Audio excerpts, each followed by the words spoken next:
Hello, and welcome to the Palmetto Air Quality Collaborative webinar about greenhouse gases and reducing greenhouse gas emissions. The South Carolina Office of Resilience, or SCORE, has developed a series of informational videos to explain the Palmetto Air Quality Collaborative, or PAC, including who is involved, why it was created, and how the PAC is being implemented. In this video, we will begin with some background information about greenhouse gases and why it is important to reduce them, to lay the groundwork for understanding why the PAC was formed in the first place. South Carolina's statewide initiative is called the Palmetto Air Quality Collaborative, or PAC, and is co-led by the South Carolina Office of Resilience, or SCORE, and the South Carolina Department of Health and Environmental Control, or DHEC. Through the PAC, South Carolina is working on a plan to reduce greenhouse gas emissions and other pollutants within the state. It is one of 46 states in the nation to receive a $3 million planning grant from the U.S. Environmental Protection Agency, or EPA, under the Climate Pollution Reduction Grant, or CPRG, program. CPRG was established by the Inflation Reduction Act on August 16, 2022, and supports states, tribes, and metropolitan statistical areas, or MSAs, through the planning process of lowering the amount of greenhouse gases that are produced from the state to the local level.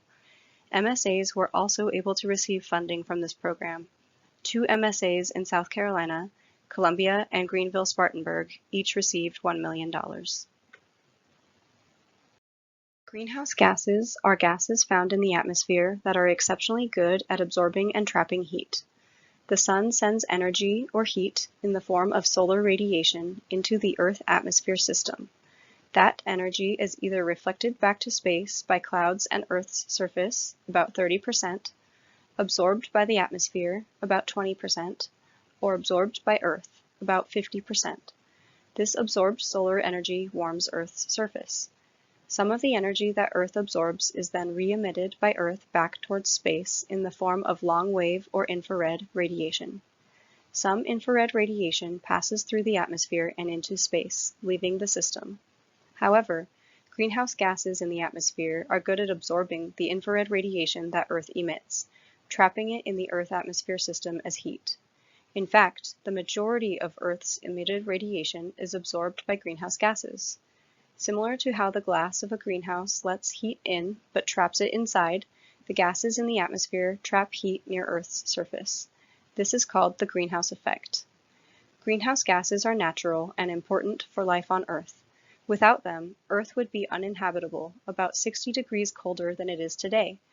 But when the amount of greenhouse gases in the atmosphere increases and more heat is trapped by the greenhouse effect, the Earth atmosphere system warms and global temperatures rise.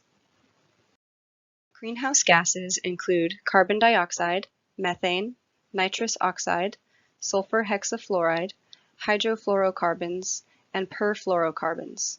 Each greenhouse gas remains in the atmosphere for different lengths of time, ranging from a few years to thousands of years. Human activity releases these gases into the atmosphere primarily through combustion, which is the burning of fossil fuels. Carbon dioxide and methane are stored deep in Earth's surface as part of Earth's long carbon cycle in the form of fossil fuels. Without human intervention, that carbon would remain deep in the Earth for thousands to millions of years. When humans extract fossil fuels from Earth and burn it for energy, they are directly transferring those carbon dioxide and methane stores into the atmosphere. The main reasons humans burn fossil fuels include generating energy for electricity, producing transportation fuel, such as for vehicles, airplanes, and ships, and powering industrial processes. Other human sources of greenhouse gases include landfills, coal mines, agriculture, industrial and waste management, and oil and natural gas operations. Greenhouse gases can be measured by the sector or source they come from. In 2021, South Carolina's emissions by sector were transportation, 41%, electric power, 31%, industry, 14%, commercial buildings, 7%, residential buildings, 4%, and agriculture, 3%. Emissions change over time with things such as population growth, changes in technology, and intentional reductions. Looking at emission trends over time can assist planners in continuing to reduce greenhouse gas emissions.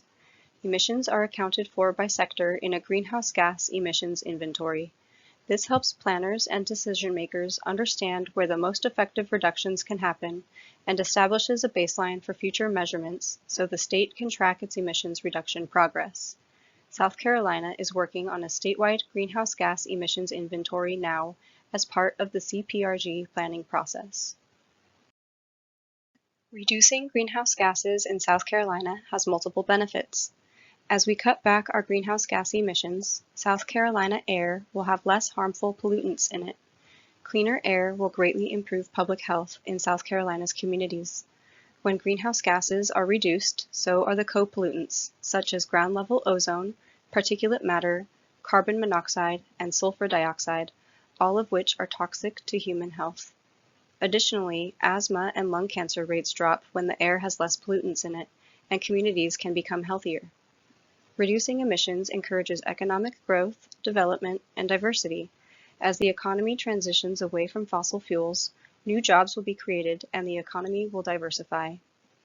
Reducing emissions also enhances the resilience of South Carolina, increasing communities' and individuals' ability to anticipate, plan for, respond, and recover from hazardous events. Harm is also reduced by lessening the impacts from extreme weather events and natural hazards, and decelerating sea level rise and coastal erosion. As a coastal state, this will have enormous impacts on communities throughout South Carolina. So how is South Carolina going to do all of this? Check out the second video in this series to learn more. If you have questions or comments, please contact the Palmetto Air Quality Collaborative by email at paqc@scor.sc.gov. Thank you for watching this video. For more information about the materials covered here, please visit the following websites to learn more.